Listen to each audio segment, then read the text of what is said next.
হঠাৎ কেন গেল আমাদের সেনাপ্রধান রাষ্ট্রপতির বঙ্গভবনে? এবং বর্তমান সময় বাংলাদেশের ঢাকা শহরে সমস্ত ধরনের আন্দোলন, অবরোধ বা রাজনৈতিক কর্মকাণ্ড কেনই বা বন্ধ হলো?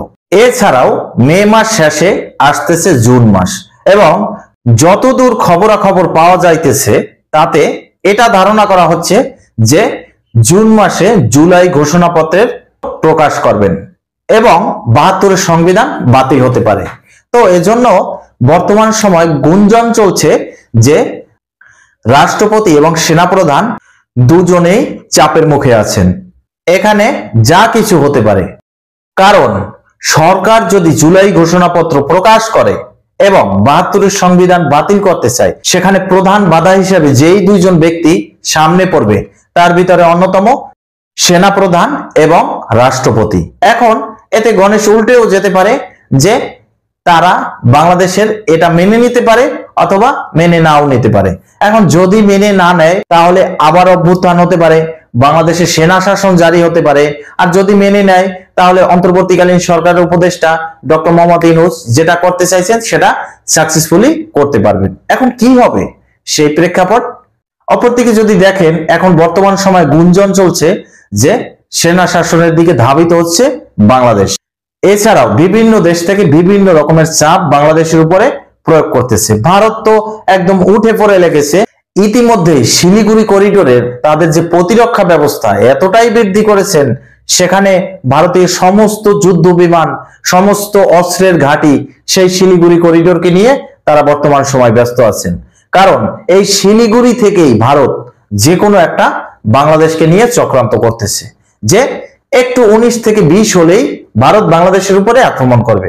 অপরদিকে যদি লক্ষ্য করেন যে ভারত থেকে বাংলাদেশের যে অবৈধ প্রবাসীরা আছে, বিভিন্ন কাজের তাগিদে বা বিভিন্ন ভাবে ভিসা পাসপোর্ট ছাড়া বর্ডার এরিয়া থেকে ভারতে গেছে, তারা বর্তমান সময় ভারতের প্রশাসনের হাতে জিম্মি হয়ে আছেন এবং ধরে ধরে বাংলাদেশে রিটার্ন করতেছেন। এগুলো কিসের ইঙ্গিত? ভবিষ্যৎ বাংলাদেশ কোন দিকে যাচ্ছে?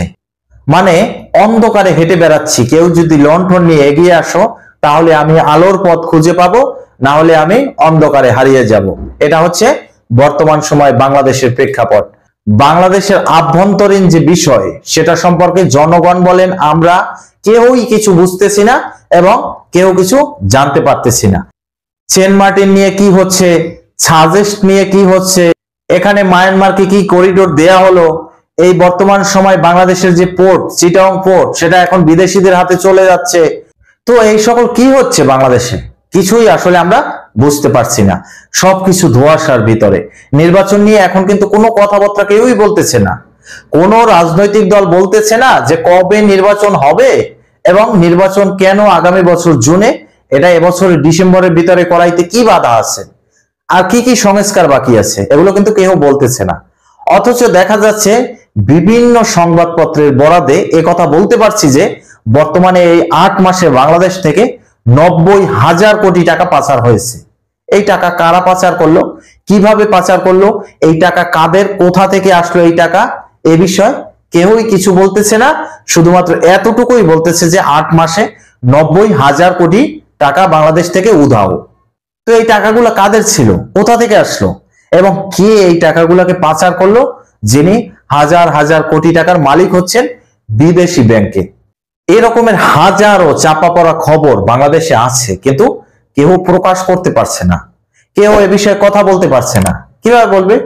যদি কেউ কোনো কিছু বলতে যান তাহলে তার অবস্থা একদম ১২টা বেজে যাবে, ১১টা ৪৫ও বাজবে না, ১৫:১২টাও বাজবে না, একবার ডিরেক্ট ১২টা বেজে যাবে। এটা বাংলাদেশের প্রেক্ষাপট। বর্তমান সময় বাংলাদেশের জনগণ এতটাই নিরাপত্তাহীনতায় ভুগছে যে কোনো মানুষ বর্তমান সময় শান্তিতে নাই, রাস্তাঘাটে নিরাপদভাবে বেরোতে পারছে না। কিছুদিন আগে আপনারা দেখলেন যে অভিনেতা সিদ্দিকুর রহমানের উপরে হামলা হলো, মিশা সওদাগরের উপরে হামলা হলো। এরকম বিভিন্ন মানুষ যারা রাজনীতিতে টোটালি সম্পৃক্ত না, তাদের জগৎটাই আলাদা, চলচ্চিত্র জগৎ, তাদের উপরে হামলা হয়, তাদেরকে ধরে মারধর করা হয়। সাধারণ জনগণকে রাস্তায় আটকে তার পকেট থেকে মোবাইল, ঘড়ি, টাকা পয়সা, স্বর্ণের জিনিস সেগুলো সব ছিনতাই করে নিয়ে যাচ্ছে। এগুলো কারা, কোথা থেকে আসলো এইসব লোক? এবং বাংলাদেশে কোনো আইন আদালত নাই এখন বর্তমানে। এখন একটাই আইন, সরকারের বিপক্ষে কথা বললে সেটার বিচার হবে। এছাড়া আপনি যত দুর্নীতি করেন, চুরি করেন, ডাকাতি করেন, খুন খারাপি যাই করেন, কোনো কিছুর বিচার নাই।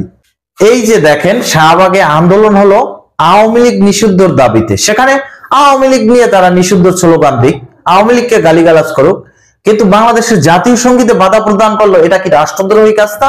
কি বিচার হয়েছে? যারা বাধা প্রদান করলো তাদেরকে কি করলেন? অন্তর্বর্তীকালীন সরকারের উপদেষ্টারা, স্বরাষ্ট্র উপদেষ্টা, তিনি কি ভূমিকা পালন করলেন?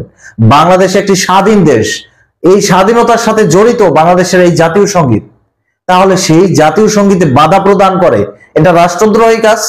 সেটা কি বিচার হইলো? বাংলাদেশে কোনো বিচার হইলো না। তার মানে বাংলাদেশে এখন কোনো বিচার নাই, বাংলাদেশের মানুষ নিরাপত্তাহীনতায় ভুগছে। এটা তো আসলে মিথ্যা না, এটা বাস্তব কথা, বাংলাদেশে বাস্তব প্রেক্ষাপট, এগুলোর কোনো বিচার নাই। যদি আপনি সরকারের বিপক্ষে কোনো কথা বলেন তাহলেই বিচার, সরকারের সমালোচনা করা যাবে না। কেন করা যাবে না? সরকারের তো ভুল থাকতে পারে, যদি সমালোচনা করে সেটা তো তার ভালো, সে সেটা সংশোধন করতে পারবে, সেখানে সেই সমালোচনাটুকু করা যাবে না। কোনো গণমাধ্যম কর্মী করতে পারবে না, যদি করে তাহলেই তার সমস্যা আসবে, বিপদ আসবে। এটা করা যাবে, কোনো মতেই করা যাবে না। তো প্রিয় দর্শক, দেখতে থাকুন বাংলাদেশের পরবর্তী প্রেক্ষাপট কি হয়। যা কিছু হয় সবকিছু নিয়ে আমি আজকে বাংলাদেশের মাধ্যমে থাকবো আপনাদের সাথে। আজকের এই পর্যন্ত শেষ করছি, পরবর্তীতে নতুন কোনো ভিডিও নিয়ে আসবো। সেই পর্যন্ত ভালো থাকুন, সুস্থ থাকুন, আল্লাহ হাফেজ।